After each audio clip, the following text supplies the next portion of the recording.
kila sababu sisi viongozi wa vyama vya siasa kwanza kushiriki, na hapa mimi na imani kama mwenyekiti wa baraza, vyama 18 tunashiriki uchaguzi huu mkuu, na tushiriki katika njia ya amani na utulivu, na niwaombe tuende tukanadi sera na ilani ya vyama vyetu vya siasa.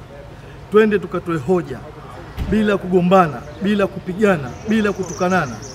Niwaombe viongozi wa vyama vya siasa, tunapopanda kwenye majukwaa tuweke uzalendo wa nchi yetu, tuweke uzalendo wa taifa letu. Tanzania ni nchi yetu, hatuna pengine popote pale pa kwenda. Uchaguzi huu usitufanye tukagawanya nchi. Uchaguzi huu usitufanye tukafarakana. Uchaguzi huu tunakwenda kuchagua viongozi watakaoongoza serikali yetu kwa miaka 5. Atakayeshinda tumpe mkono, tupongeze, aongoze nchi, na sisi tuendelee kutunga sera mzuri ili uchaguzi ujao tujiandae tena.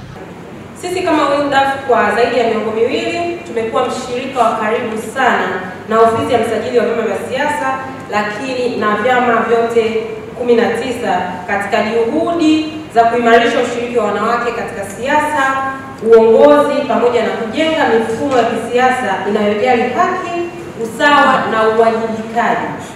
Tunaamini kuwa vyama vya siasa vina nafasi muhimu ya kuleta mabadiliko ya kweli katika jamii, hasa kupitia sera zao za ndani, muundo wa uongozi na namna wanavyojumuishwa watu wa jinsia zote mbili, lakini pia watu wenye ulemavu pamoja na vijana.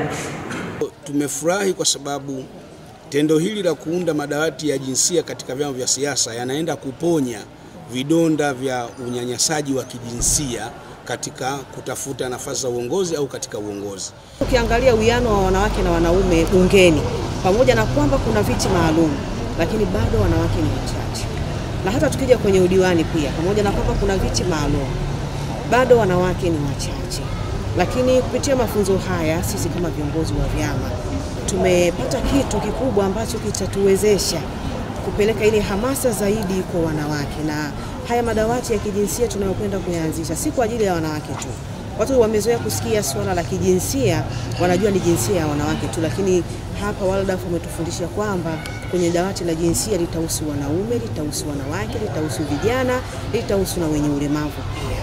Hata na sisi kama vyama vya siasa tutaenda kuangalia kwa ujumla wao hayo makundi yote. Sasa kwa nguvu tuliopewa na WiLDAF, sisi tunarudi kwenye vyama vyetu na kuwajengea uwezo wa wanawake, kuwaambia kwamba mnaweza, wakagombea ubunge, wakagombea udiwani. Nafasi hiyo inawezekana kabisa, kwa kuwa mwanamke naye ni jamii kama walivyo wanaume. Ana uwezo wa kushika nafasi yoyote, ana uwezo wa kufanya chochote kikaonekana, na ana uwezo wa kuongea lolote akasikilizwa, ana uwezo wa kusimama popote akafanya jambo lolote likafanyika kwa weledi na kwa uadilifu vizuri kabisa.